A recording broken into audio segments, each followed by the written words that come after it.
Hello everyone, in this video we'll be discussing about teaching. We will get to know the meaning of teaching and the aims of teaching. Meaning of teaching. The meaning of teaching are twofold. One is in the broader sense and the other is in the narrow sense. Narrow meaning of teaching. According to the narrow meaning of teaching, we mean that the teaching is given to the students by the teachers at a particular place, say at a school.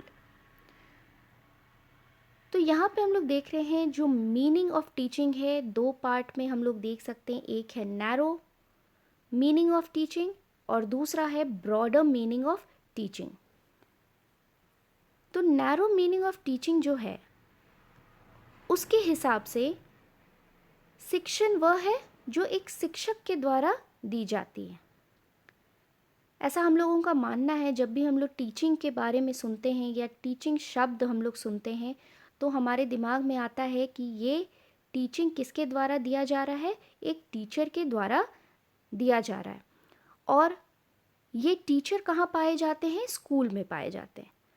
तो ये teaching process जो है वो एक teacher के द्वारा school में किया जाता है. तो इसी के जस्ट ऑपोजिट होता है ब्रॉडर मीनिंग ऑफ टीचिंग.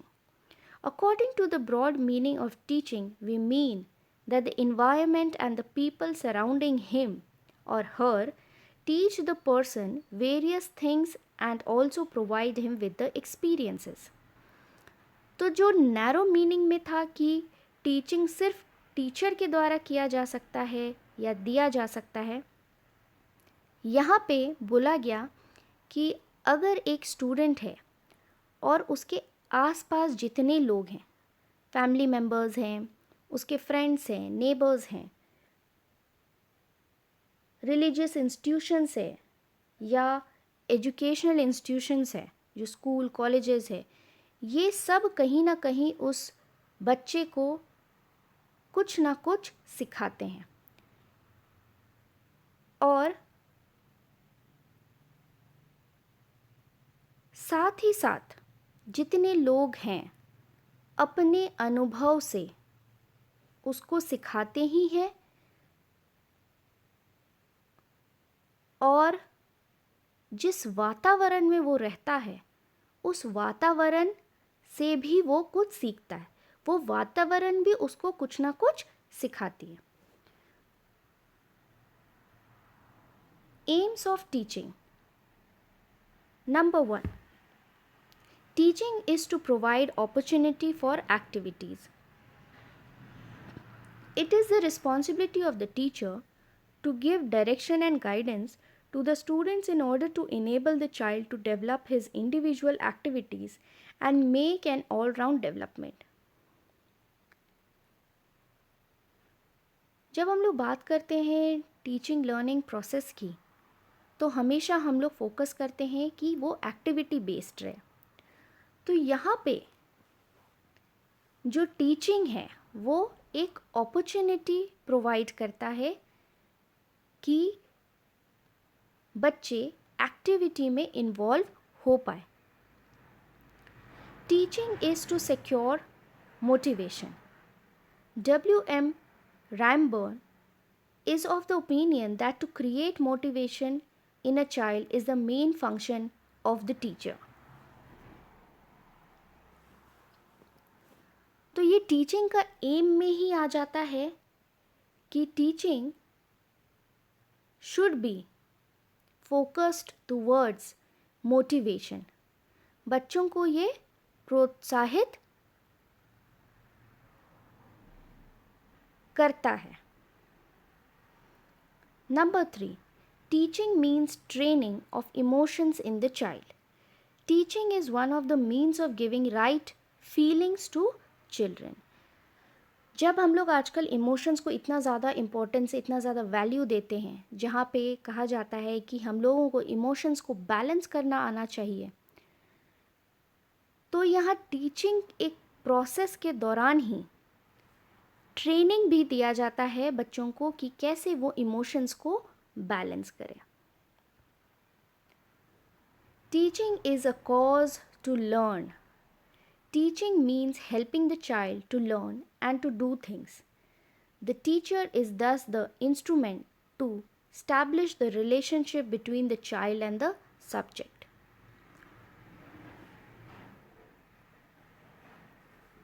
जब टीचिंग दिया जाता है एक टीचर के द्वारा या किसी भी व्यक्ति के द्वारा, तो ये एक रीज़न बन जाता है कि अगला कुछ सीखे.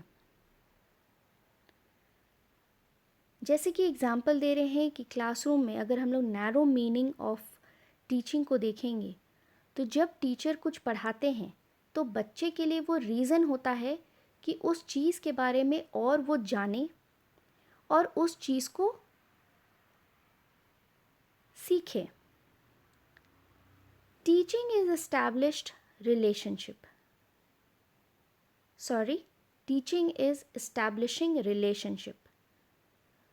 Teaching is a tripolar process comprising the teacher, the pupil and the subject. Hence the teacher develops the relationship. तो ये जो टीचिंग लर्निंग प्रोसेस है इसमें ट्राइपोलर हम लोग देखते हैं relationship that is between the teacher, the student and the curriculum या सब्जेक्ट. तो ये तीनों के बीच में रिलेशनशिप डेवलप करने में मेन रोल टीचर का होता है और ये टीचिंग प्रोसेस के समय ही किया जाता है. Teaching is giving information. The children being curious about many things, teacher helps them in gaining information about all the things. जो हम लोगों का सोच है कि टीचिंग क्या है, बुक उठाना है और बुक में लिखी बातों को बच्चों को बताना है. लेकिन teaching is much beyond than this. Teaching also includes giving information to the students. बच्चों को अगर कुछ नहीं पता है और वो किसी चीज़ के बारे में जानना चाहते हैं, तो ये टीचिंग प्रोसेस के दौरान ही टीचर इंफॉर्मेशन या सूचना बच्चों को देते हैं. Teaching is helping the child to adjust himself with the environment. The children get various opportunities during the activities to adjust themselves with the given environment.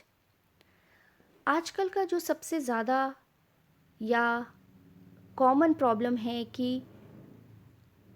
अपने आसपास के environment या लोगों के साथ एडजस्टमेंट इश्यूज़ होता है. तो ये टीचिंग प्रोसेस के थ्रू बच्चों को गाइड कर सकते हैं कि कैसे वो अपने इन्वायरमेंट के साथ प्रॉपरली एडजस्ट कर सकते हैं. Teaching is a means of preparation. Teaching is helpful और हेल्पिंग द स्टूडेंट्स और an individual to prepare for his future living. हर कोई चाहता है कि आगे जा कर के वो एक ज़िम्मेदार नागरिक बने और अपने बलबूते पर कुछ अच्छा हासिल करे. और ये जो प्रोसेस होता है प्रिपरेशन फॉर लाइफ के लिए, ये टीचिंग से ही शुरू होता है. ये टीचिंग एक टीचर के द्वारा ही दिया जाता है, तब स्टूडेंट्स अपने लाइफ के लिए प्रिपेयर करना शुरू करते हैं. Teaching means providing guidance.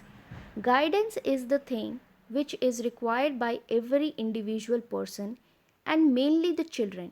So in most of the aspects, teaching somehow provides guidance to the students. जब एक टीचर स्टूडेंट का रिलेशनशिप आप देखेंगे तो उसमें स्टूडेंट्स बहुत ज़्यादा टीचर्स पे रिलाई करते हैं और अपने पेरेंट्स पे कम करते हैं. हमारे टीचर ने जो बात कह दिया है वो ज़्यादा सही है और पेरेंट्स की बातों को उतना हम लोग इम्पोर्टेंस नहीं देते. तो यहाँ पे जो रोल ऑफ द टीचर है वो एज अ गाइड भी होता है. वो निर्देशन देते हैं, गाइडेंस प्रोवाइड करते हैं और बच्चे के जो भी प्रॉब्लम है हो सकता है कि वो एजुकेशनल फील्ड से रिलेटेड हो या पर्सनल लाइफ से रिलेटेड हो, उसको सही दिशा में निर्देशन दे सकते हैं। Teaching means an organization of learning. It means that all the activities of the teacher and the taught should become one. Under this comes all the activities of the teacher and the taught, their individual differences, teaching method, subject, question and answer, argument, etc.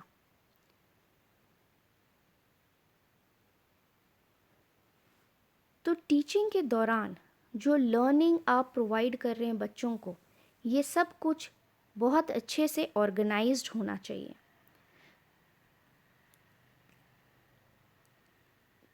तो ये जो teaching learning process के दौरान जितने भी activities होते हैं, teacher के होते हैं या स्टूडेंट के तरफ से जो भी एक्टिविटीज़ होते हैं, वो दोनों ही ऐसा ऑर्गेनाइज्ड होना चाहिए कि वो एक यूनिट की तरह बनकर निकले, जिसके अंदर बहुत सारे एस्पेक्ट्स आ सकते हैं, जैसे कि टीचिंग मेथड्स क्या यूज़ किया जा रहा है, subjects, question and answer, arguments, individual differences students के बीच में, ये सारे चीज़ को लेकर के प्रॉपर ऑर्गेनाइजेशन ऑफ लर्निंग दिखाया जा सकता है, जिससे कि बेटर रिजल्ट्स आए। और ये सारा पार्ट ऑफ टीचिंग प्रोसेस है।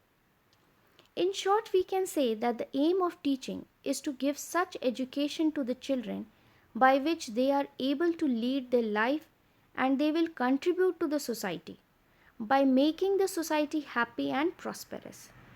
तो जब भी हम लोग कुछ टीचिंग प्रोवाइड करते हैं स्टूडेंट्स को, तो ये हमारा एम होना चाहिए या इस एम से करते हैं कि स्टूडेंट अपना लाइफ बहुत अच्छे से लीड करें और सोसाइटी को कुछ कंट्रीब्यूट करें। जब सोसाइटी को वो कुछ कंट्रीब्यूट कर रहे हैं, मतलब कि सोसाइटी खुश और प्रॉस्पर दोनों ही करेगा।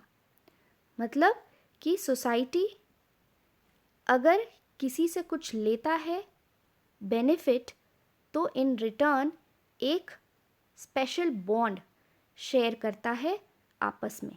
वहाँ पे आपको एक सोसाइटी में हैप्पीनेस दिखेगा और उस सोसाइटी का तरक्की भी होता है। Thank you everyone.